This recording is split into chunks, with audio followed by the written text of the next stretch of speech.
Radio Sucesos 101.7 FM presenta su noticiero Sucesos con Milton Pérez y Verónica Larrea. Un periodismo libre para una democracia plena. Los hechos y las opiniones de los sucesos que marcan nuestro tiempo.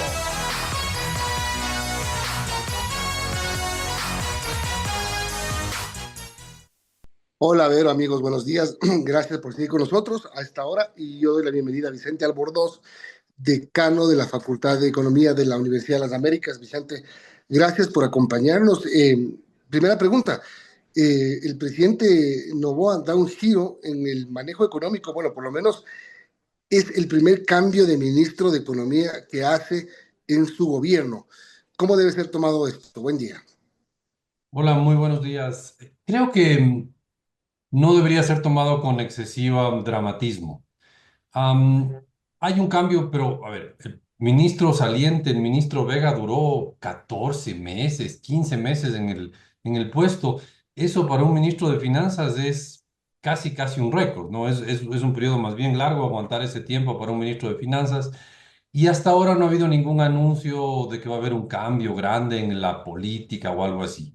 Yo sería muy cauteloso en no tomarle con excesivo dramatismo a este cambio. Quisiera primero ver las decisiones que toma el nuevo ministro, cuyo nombre se me escapa desgraciadamente, pero no le pusiera mucho dramatismo a este tema que ha sido visto afuera con un poco de susto, hay que reconocerlo, ¿no? Cuando salió el ministro Vega, hubo un aumento en el riesgo país, algo que refleja que afuera le veían con algo más de preocupación a este cambio. Ahora, si, si, si bien la pregunta no es qué va a cambiar o si es que hay un cambio en la política económica, la pregunta es por qué cambia de ministro si es que el ministro para el gobierno, para el presidente, había sido un ministro de manejo exitoso en el tema económico. ¿Por qué cambiarlo? Ahí hay varias hipótesis, aparentemente también el nivel de agotamiento, el nivel de estrés que implica el Ministerio de Finanzas en este país debe ser algo agotador. No hay una hipótesis clara de por qué sale el ministro. Yo creo que será una mezcla de muchas cosas. Debe haber estado agotado el ministro de todos los ataques que recibía de afuera del gobierno, obviamente. Y pues siempre. Supongo que cambiar una cara de vez en cuando se está en campaña electoral puede tener algún efecto positivo. En eso, en serio, yo no estoy especialmente preocupado por el cambio de ministro y le daría definitivamente el beneficio de la duda al nuevo ministro. Bien, buenos días, Vicente. Y respecto al riesgo país, tomemos en cuenta algo que antes de la primera vuelta, el 7 de febrero, el riesgo país de nuestro país estaba en 903 puntos, la cifra más baja desde el 13 de junio del 2022. Ahora, ¿esto qué nos indicaba? Y también, ¿qué pasó después de los primeros resultados de las elecciones cuando allí nuevamente vuelve a subir el riesgo país? ¿Qué nos dice esta situación? A ver, muy sencillo. A los inversionistas internacionales estaban apostando a un triunfo de Daniel Noboa. Un triunfo, a ver, un triunfo más amplio, porque al final, con no muchos votos, pero Noboa gana la primera vuelta. Se esperaba un triunfo mucho más evidente, un triunfo más arrollador, y por lo tanto se suponía que este manejo equilibrado de las finanzas públicas, o sea, de los ingresos y gastos del gobierno, iba a continuar.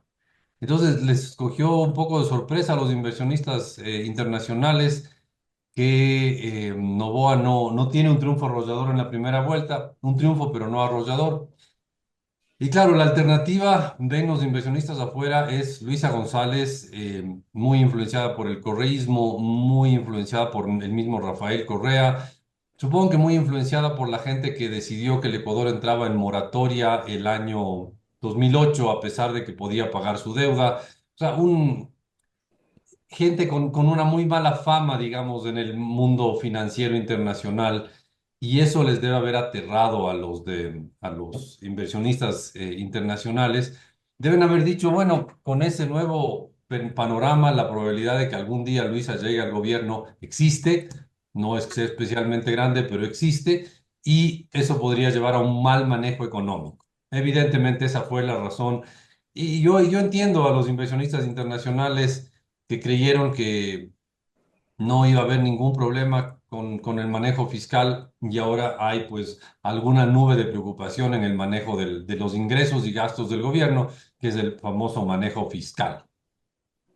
Ahora, Vicente, estos 2 meses camino a la segunda vuelta, va a haber un mes de campaña a partir del 24 de marzo, van a ser intensos y seguramente también van a preocupar a los inversionistas, porque también existe, como tú dices, no grande, pero existe, a lo mejor para ellos sí es grande, la posibilidad de que Luisa González sea elegida presidenta.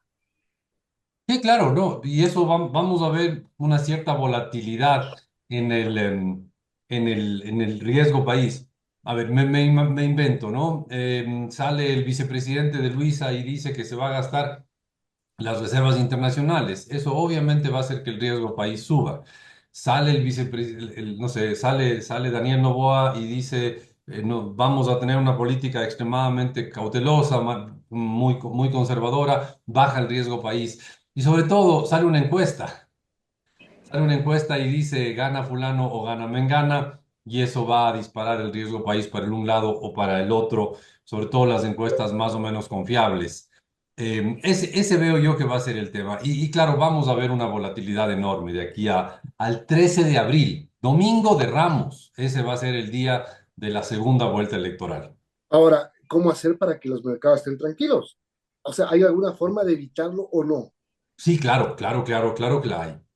Y permítame que les cuente una anécdota de otro país, de otra época. En el Brasil, hace unos 15, 20 años, cuando Lula, era evidente que Lula iba a ganar por primera vez una segunda vuelta electoral, los mercados se aterraron, porque claro, venía este sindicalista, comunista, bla, bla, bla, todo lo que se decía de Lula en esa época, y el riesgo país brasileño se disparó. Y Lula salió a los medios y dijo, nosotros vamos a tener un manejo económico sensato, vamos a tener un manejo económico equilibrado, nosotros no vamos a dejar de pagar nuestras deudas, confíen en nosotros. Y la gente le creyó. Y ese día el riesgo país de Brasil se desplomó y desde ahí se ha quedado bajo. ¿Por qué?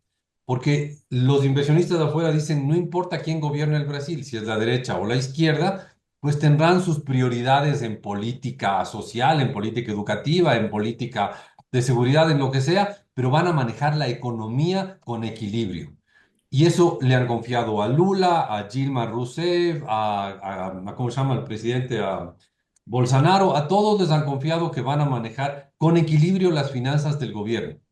¿Cómo? La manera de bajarlas del riesgo país sería que Luisa o su vicepresidente o los dos salgan y digan, vamos a ser cuidadosos en el manejo fiscal, no vamos a dejar de pagar nuestras deudas, vamos a buscar una buena relación con los multilaterales, vamos a mantener nuestro acuerdo con el Fondo Monetario Internacional y no vamos a topar las reservas del Banco Central.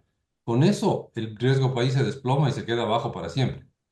Ahora, el tema que creo que hay que destacar de esta campaña electoral y hasta el momento es que la dolarización no se ha convertido en un instrumento de campaña, ni para hacer confiar a la gente, ni para asustar a la gente. Creo que eso es un progreso en un país que ha estado acostumbrado en las últimas campañas, desde el 2006 inclusive, a que la dolarización podría terminar, a que vamos a cambiar el modelo económico monetario del país. Creo que esta vez la dolarización no ha sido instrumento de campaña.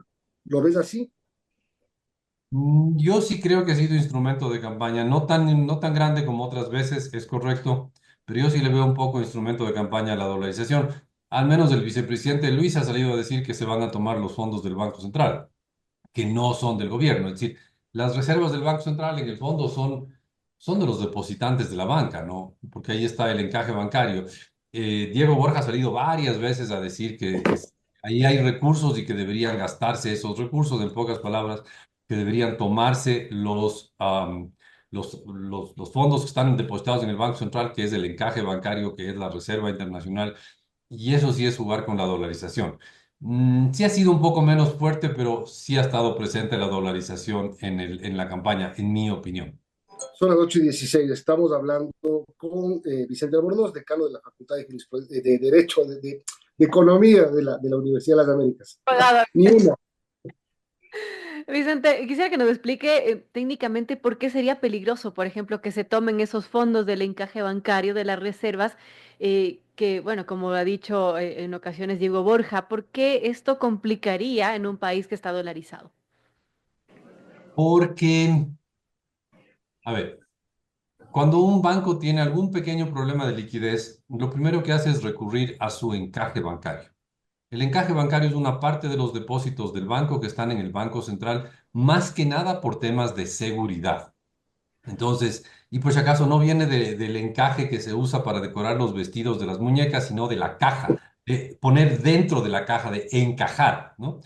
Entonces, lo que hace el banco es recurrir a su encaje bancario. Y eso le da un colchón de liquidez que es muy importante para evitar cualquier tipo de pequeñas sorpresas, de pequeñas emergencias. Y eso es básicamente de lo que está compuesta nuestra Reserva Internacional. La Reserva Internacional es el dinero que los bancos, a ver, que los depositantes colocamos en los bancos, que los bancos colocan a su vez en el Banco Central, y que el Banco Central coloca afuera en depósitos que tienen que ser muy seguros y líquidos.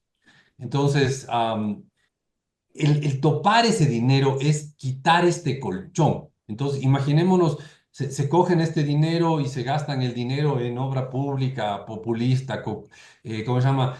Con o sin corrupción, construyen ¿cómo se llama? Otra refinería del Pacífico, que aplanan un terreno gigantesco y no hacen nada más, ese tipo de cosas, pero se hacen populares, ¿no? Entonces, hacen algo de ese estilo, se gastan esa plata y un banco necesita liquidez para algún pequeño problema que tiene, recurre al central y no hay esa plata porque se la han gastado.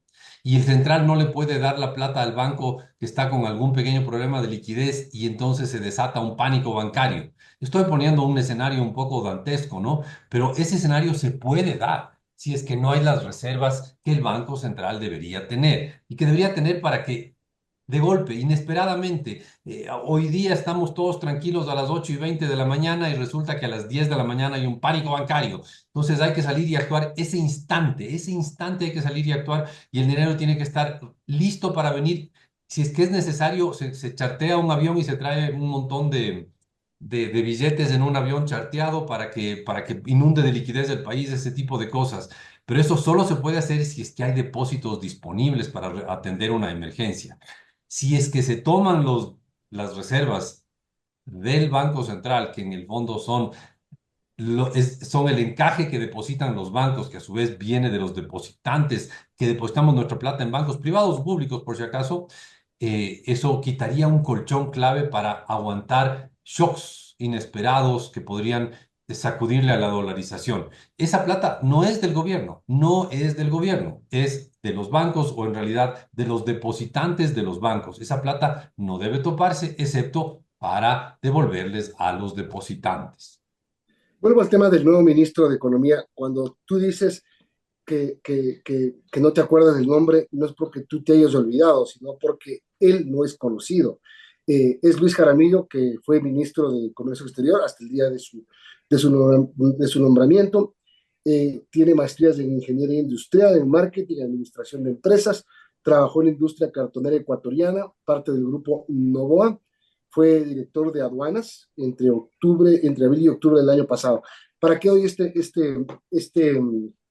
currículum? Porque no debería ser una persona que esté más relacionada con la economía. ¿Y por qué digo esto?